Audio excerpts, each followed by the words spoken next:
If you are on your manifestation journey and you are confused about what to do with the 3D while you're manifesting, I'm here to tell you that first of all, your confusion is not your fault. We have always been told to do things in the physical in order to achieve anything, but then you learn that that's not how it works. Your physical experiences come from your mind.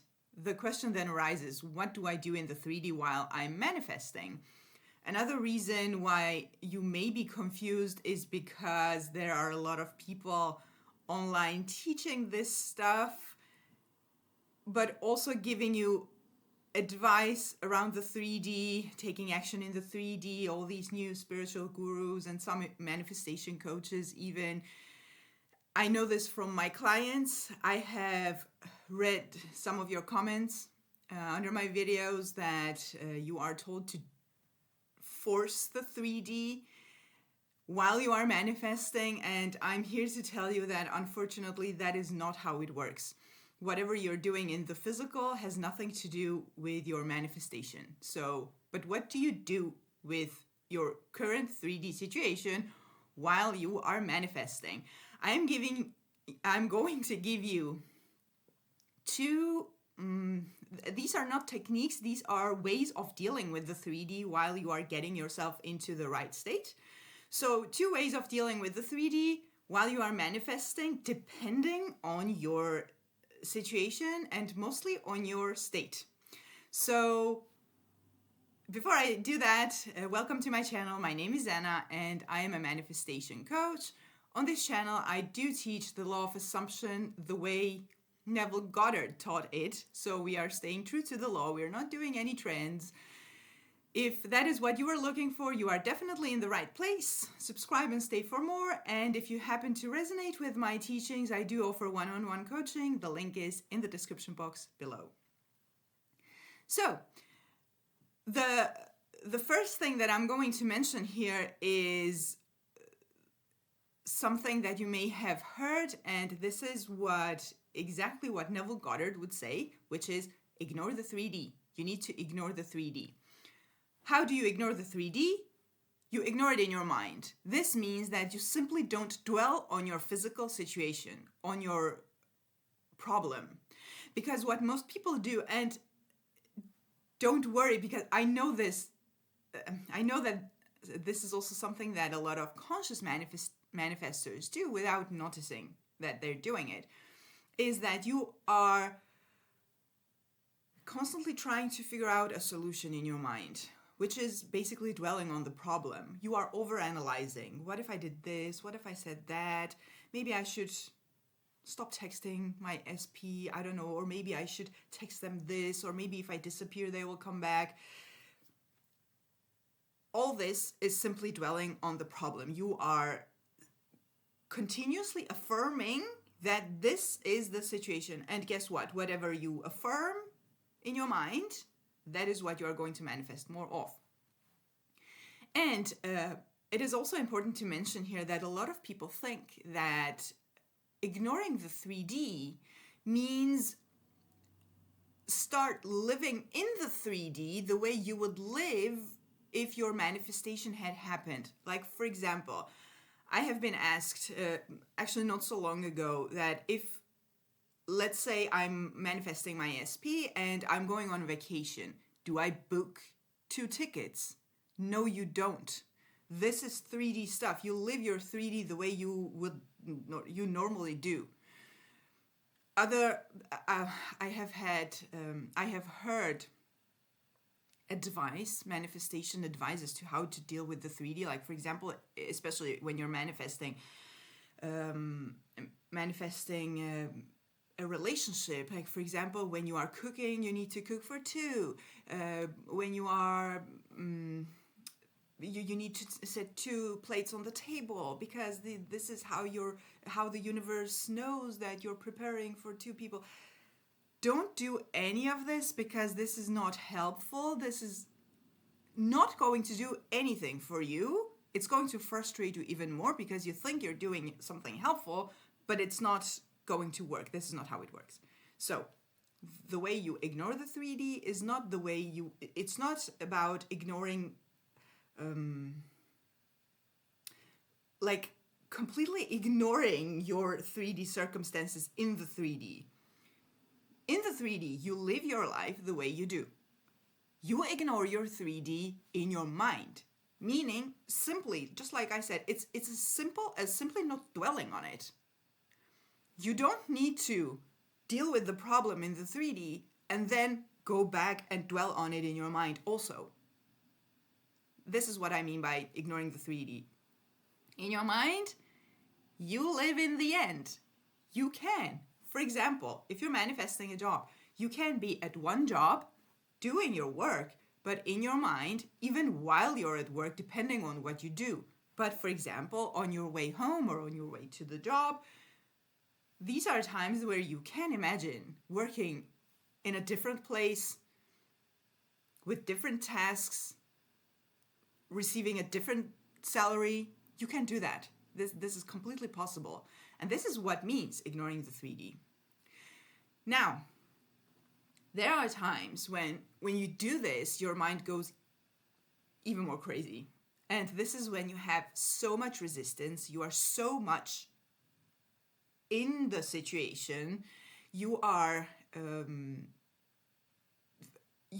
dealing with anxiety, and it just makes it worse when you are focusing on the opposite situation in your mind. There's a solution to this also.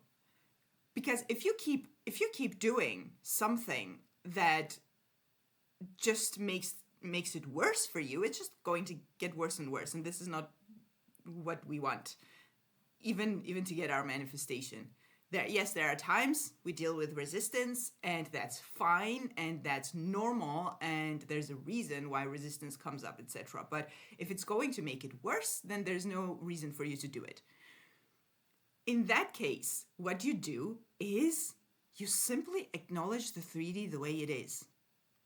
This is not the same as dwelling on the 3D. What this looks like is you have the problem right in front of you. I have done this. By the way, I have done both, and both work, and both are useful in different situations. And what the second one looks like is you have a horrible situation in front of you, like in the 3D. You know something is horribly wrong. It's not what you wanted. It could be the exact opposite of what you wanted. Sometimes it happens. Don't worry. Also, by the way, don't create assumptions that this needs to happen to manifest. This is not a rule. Sometimes weird things happen. It's just it. What you do is you simply tell yourself, yes, I can see that this is happening. It's horrible. I feel horrible. I don't like it. This is not my manifestation. Am I still going to manifest what I want? Yes. Because you know what? You can have the most horrible, messy situation right in front of you in the 3D. It can look completely impossible, but you can still imagine something different. And that is the creative power. You can still imagine a different scenario, a different outcome, something different that person said. You can imagine money coming in instead of you having to spend. You can imagine the number on the scale being different, even if it was like the worst you could imagine, what you just saw on the scale. You can still imagine something else. And that means that no matter how messy your situation is in the 3D, you can go from there, right there. Imagine something different, persist in it, and then the 3D has to follow. Because that is the law. By the way, this is the only law, only rule you need to follow. That whatever you imagine and impress on your subconscious mind, that needs to express. Everything else we do, everything I explain here with the techniques, how to deal with negative emotions, how to deal with negative thoughts, how to maintain a mental diet, all those things are created for your new story, your desired story to get impressed on your subconscious mind so that it manifests. So the reason I'm telling you this is so that you make your own rules that are suited for you, and that you don't take other people's limiting beliefs as rules, so that you don't assume things that are unhelpful. Don't jump to conclusions about your 3D. This is also very helpful. Don't jump to conclusions. If you're, for example, again, if your SP is not texting you back, you can either jump to the conclusion that, oh my God, they're ignoring me, they don't want me, there's someone else, etc. Or you can jump to the conclusion that they're busy and they will come back to me. Like, they're busy and they will text as soon as they want. As soon as they can, because they want to. These are two different stories, but again, the second one is not even where I would go. This is, for example, this is a great example of how you can ignore the 3D. Of course they texted you back. Of course they texted you back. That's how you ignore the 3D. So either you focus on, where's the text? They're not texting, they're not talking, etc., etc. That is dwelling on the current situation, on the 3D, on the problem, on the thing that you don't want more of. Don't dwell on it. It's going to manifest more of. Ignoring the 3D would look like, yes, they texted me back. I imagined the text. I received it. It was wonderful. By the way, I have a video where I specifically talk about how to manifest a text or a call. It was something that I did myself. It works. And I am explaining to you in detail how to do it, how to actually manifest a text, a call. You can try it with anyone. You can even just do it to see if it works. I am going to link it in the description box below, and I'm also going to link it right here by the end of the video. And I hope this was helpful. And if you need any additional help with your manifestations, I do offer one-on-one coaching. The link is in the description box below. And here is the video where I explain exactly how to manifest a text or a call. And this was how you ignore the 3D in 2 ways, depending on what you need, which state you are in. See you in the next video.